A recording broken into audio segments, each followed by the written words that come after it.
Boa noite, quinta-feira, Brasília, 19 horas. Mais uma live. Vai ser bastante curta hoje, estou sem ninguém do meu lado aqui. E dar algumas informações. A semana bastante complicada, né? Muitas coisas aconteceram. Mas vamos lá. O auxílio emergencial começa no início de semana que vem, dia 4 ou 5, começa o pagamento da mais 4 parcelas do auxílio emergencial, que já é, né, o maior programa social do mundo para atender exatamente aqueles que foram atingidos pela política do fique em casa, feche tudo. Então o governo federal manteve viva a economia ano passado e mais ainda, entre outras medidas, fez com que o país, que como o mundo todo está previsto ter um PIB negativo, né, à exceção da China, tá, os demais países todos tiveram PIB negativo. E o Brasil foi o quarto que menos decresceu. Então, obviamente, fruto de vários programas do governo, voltado para o emprego. Nos preocupamos, sim, com a vida. As medidas contra a vacina começaram a ser tomadas lá atrás. Muita gente nega isso aí, é negacionista, vamos assim dizer, né? Mas a verdade é que hoje em dia, graças ao trabalho do ministro Pazuello, hoje em dia temos condições de dizer que até o final do ano teremos por volta de 500 milhões de doses de vacina no Brasil. Ontem, se não me engano, ontem passamos a marca de 500 mil doses aplicadas. Falta, em parte, né, na ponta da linha, a prefeitura, o Estado, informar para a saúde a relação daqueles que receberam vacina. Isso está sendo ultimado para que esse número seja atualizado com mais velocidade. Também, a gente falando em economia, o governo federal, via Ministério da Economia, anunciou o diferimento, o atraso da contribuição para o Simples Nacional por 3 meses. Isso o governo abre mão desses 3 meses de receber 27 bilhões, mas, né, em contrapartida, depois do fim do 3º mês, no 4º, vai ter 6 meses para pagar o que deixou de receber. A gente espera que até lá a economia volte, tá? E as políticas de lockdown sejam atenuadas ou extintas, é o que a gente espera. O BEM, que é um benefício emergencial também, que permite acordos entre patrões e empregados, está na iminência de sair, ser publicado, e vai atingir diretamente 11 milhões de pessoas que poderão fazer acordo com seus patrões, né, fazendo com que seus empregos sejam mantidos. O PRONAMP também está na reta final, que é um programa nacional de apoio às microempresas, empresas de pequeno porte, que nasceu lá com o senador Jorginho Melo, Santa Catarina, está em vias de ser publicado também. E assim sendo, vai ajudar diretamente a grande parte daquele pessoal que trabalha em restaurantes, hotéis, que com essa política de fica em casa, tirou-lhes o emprego. Outra coisa, o orçamento está previsto para ser votado hoje, caso seja votado hoje, nos próximos dias nós vamos antecipar o pagamento do 13º salário, a primeira parcela do pagamento do 13º salário dos aposentados e pensionistas do INSS.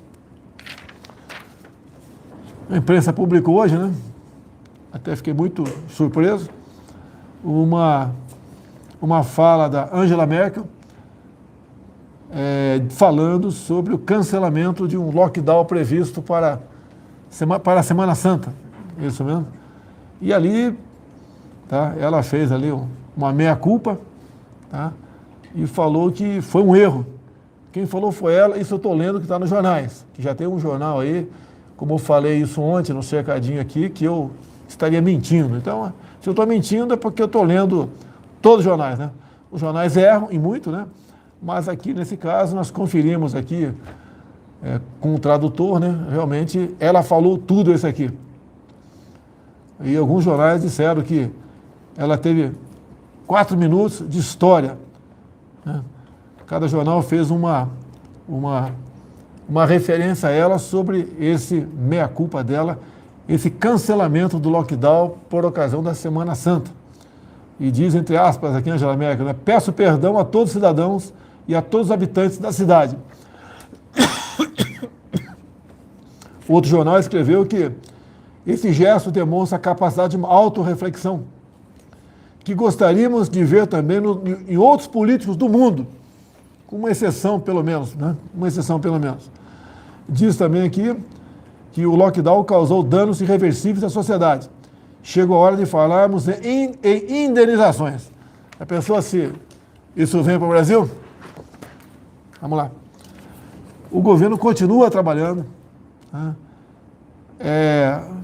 Vocês lembram um tempo atrás, há 2, 3 meses, fomos acusados, né, que não tínhamos um planejamento sobre seringas, que iria faltar seringa no Brasil, faltava planejamento, faltava gestão, um ataque ali de 3, 4 dias em cima do Ministério da Saúde, em cima de mim, obviamente, que não teríamos seringa. E vocês sabem que começou a vacinação e não se tem notícia em lugar nenhum do país que esteja faltando seringa.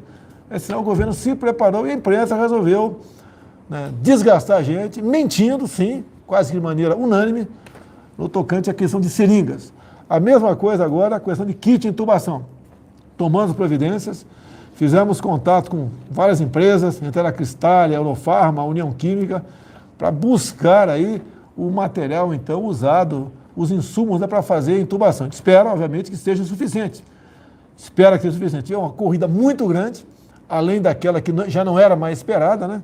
E daí pode complicar realmente, mas estamos trabalhando firmemente no tocante a todas as pessoas que, porventura, sejam indicadas para intubação, isso aconteça com os insumos. O governo também coordena várias ações, tá certo? As ações coordenadas agora, a questão de ter ouvido muito na imprensa falar sobre cilindros de oxigênio. Então, até amanhã começou uma operação dia 22, e segunda-feira, e amanhã se encerra. De modo que chegarão 400 cilindros em Rondônia, 240 no Acre, 160 no Rio Grande do Norte, 100 no Ceará e 100 na região sul. Bem como, né, a Força Aérea transportou 550 cilindros de oxigênio líquido de Belém para Macapá. Então, as Forças Armadas, como sempre, trabalhando. No último sábado, estive na comunidade conhecida como Chaparral, aqui em Taguatinga. Então, a imprensa não foi atrás, driblamos a imprensa aqui, porque se fosse, só ia publicar o que me interessava, né? E não o que eu fui fazer lá. Eu fui lá, como já fiz várias vezes na minha vida toda, como deputado muitas vezes, eu fui em 4 residências de pessoas da comunidade. A história é triste, né? Fui em 4, se fosse em 10, 20, 30, a história seria semelhante. Numa das casas, uma geladeira tinha um chuchu dentro dela, mais nada. Na outra, uma senhora que, manicure, falou que era obrigada a ficar em casa. E tinha um ganho médio de R$3.000 pelo trabalho dela. Zerou. 0. Outra, que estava também em outra casa, trabalhava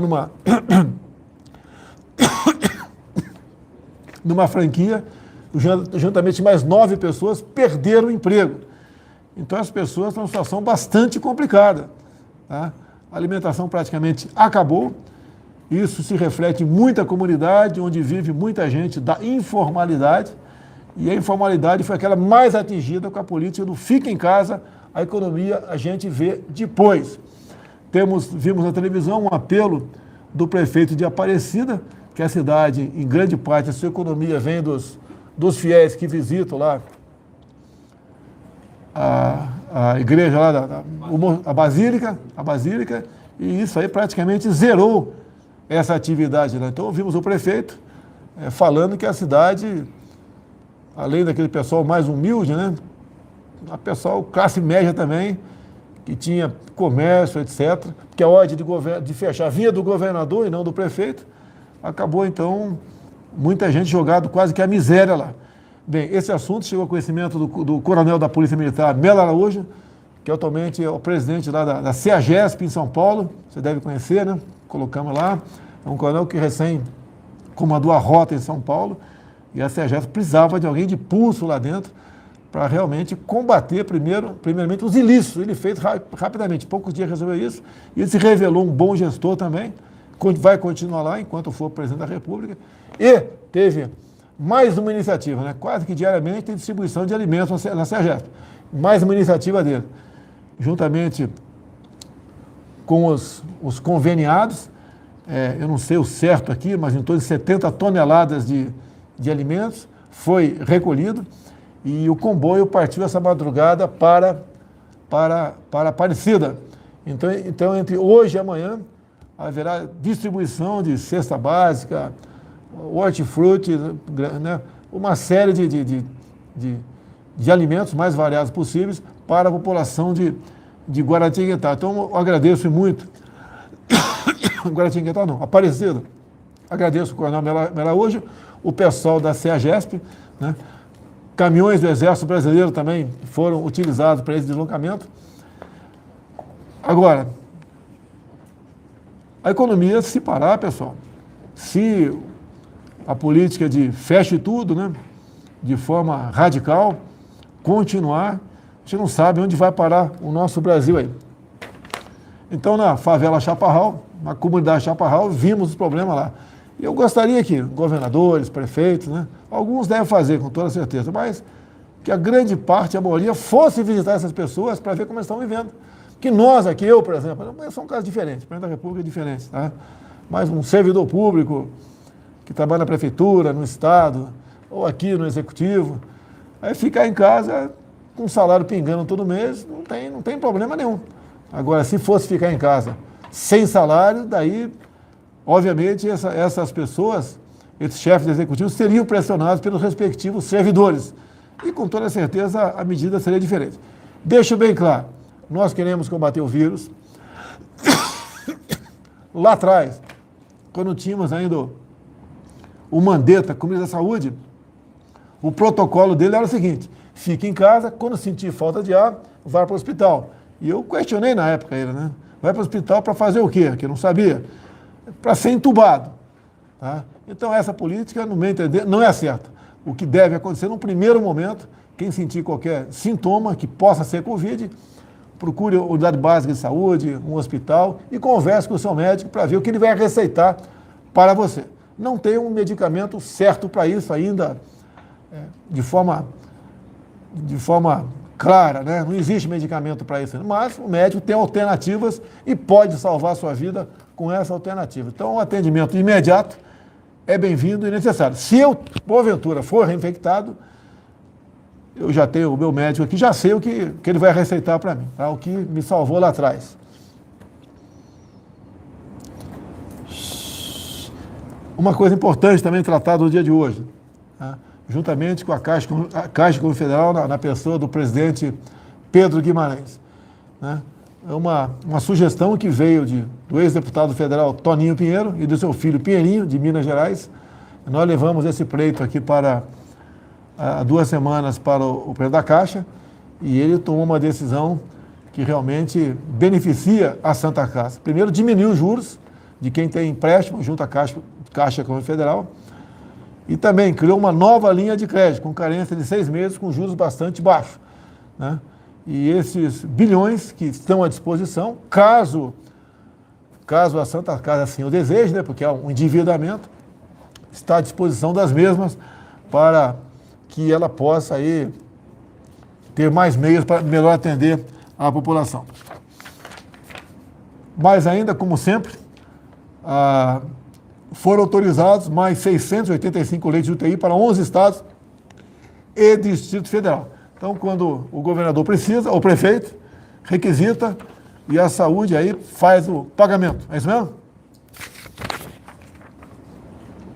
Agora, a Anvisa recebeu o pedido de uso emergencial para a vacina Janssen. Então, mais uma vacina que, caso aprovada pela Anvisa, estará à disposição. E já foi comprada. Tem um assessor da saúde aqui dizendo que já foi comprada. E eu sempre disse, não adianta querer fazer uma narrativa, né? Entre eu e a vacina existia a Anvisa. Você tem que respeitar. Daqui a pouco começa a chegar coisa aí de não sabe fabricado onde e distribui para a população. E coloca em risco a saúde pública. Então, todas as vacinas, né, que foram aprovadas pela Anvisa, nós compramos. Sem problema nenhum. O Brasil já aplica, em média, né, 500 mil doses diárias. Isso vai aumentar, com toda certeza. Falta uma melhor interlocução entre a ponta da linha estados e municípios com o Ministério da Saúde para que cada vez mais seja corrigida, né, com mais velocidade a quantidade de pessoas que são vacinadas. Eu falei medidas contra a vacina? Sim, senhor. Então vamos corrigir, não é contra a vacina, contra a Covid aí. Senão, encerrando aqui, curiosidade, né? Porque parece que só o Brasil é que tem problemas com a Covid. Muita gente pede pressa, nós reconhecemos isso aí. Tudo que for possível fazer, o Pazuello fez lá atrás e agora o Queiroga continua com esse trabalho, mas a questão de vacinas tem uns problemas no mundo todo. Aqui, ó, notícia da imprensa aí. Japão sofre lentidão em vacinação contra a Covid por falta de vacinas e seringas. O que não faltou no Brasil está faltando no Japão. Com atraso nas vacinas, a Itália fechará lojas. Vacinação em Portugal enfrenta lentidão. Problemas que explicam por que a União Europeia está atrasada na imunização. Então, problemas vários países têm, tá? Não é uma exclusividade do Brasil, que não é atraso, né? É a quantidade de vacina. O mundo todo quer.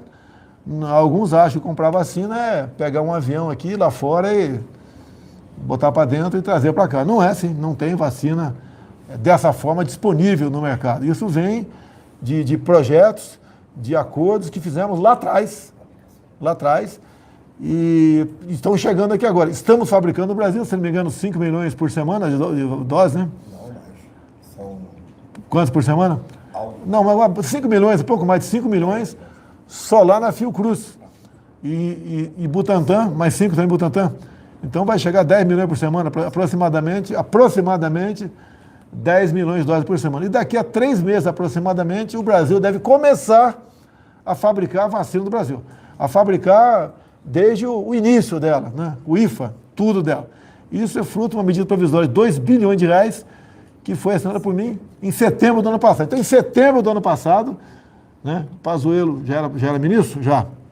Assinou a medida provisória, eu assinei a medida provisória, de modo que o Brasil, então, se preparasse para ter o IFA próprio e nós dominarmos toda a cadeia de produção das vacinas do Brasil. Então, a previsão daqui a uns 3 meses, nós... Maio, 2 meses? Eu vou dar 3 meses para dar um prazo aí. Então, daqui a 2, 3 meses, a previsão é nós começarmos a fabricar a vacina nossa no Brasil. Vantagem, com variação de cepa, você pode rapidamente alterar um pouquinho a vacina e atacar essa nova cepa, né? De forma mais direta, vamos assim dizer. Então, o Brasil será, se não me engano, o 5º país. Hoje é o 5º país que fabrica, tá? O 5º país que vai ter a capacidade de fabricar completamente ali uma vacina própria. Obviamente, poderemos lá na frente, depois de vacinar toda a população, nós começarmos a exportar vacina, ok? No mais aí, pessoal, mais uma coisa? Pode encerrar aqui? Vamos ouvir os pingos, sai da frente, ó. Vamos ouvir os pingos dos is aqui. Dá mais tempo, eu vou botar o pessoal dos pingos para trabalhar, para comentar aqui o nosso trabalho, tá ok? Pessoal, muito obrigado pela atenção. Facebook, YouTube, Instagram nosso, juntos, está na ordem de 80 mil. Pingos nos is, 106 mil. Foco do Brasil, 7. Folha Política, 2. Jovem Pan News, 25. Peço que o pessoal que está no meu Facebook, YouTube, Instagram, que passe lá para o Jovem Pan, programa Pico nos Is. Vamos assistir o Augusto Nunes, toda a sua equipe aqui, para comentar a nossa live e dar outras informações. Um jornalismo realmente isento e responsável que orgulha a todos nós. Muito obrigado, até quinta-feira que vem, se Deus quiser.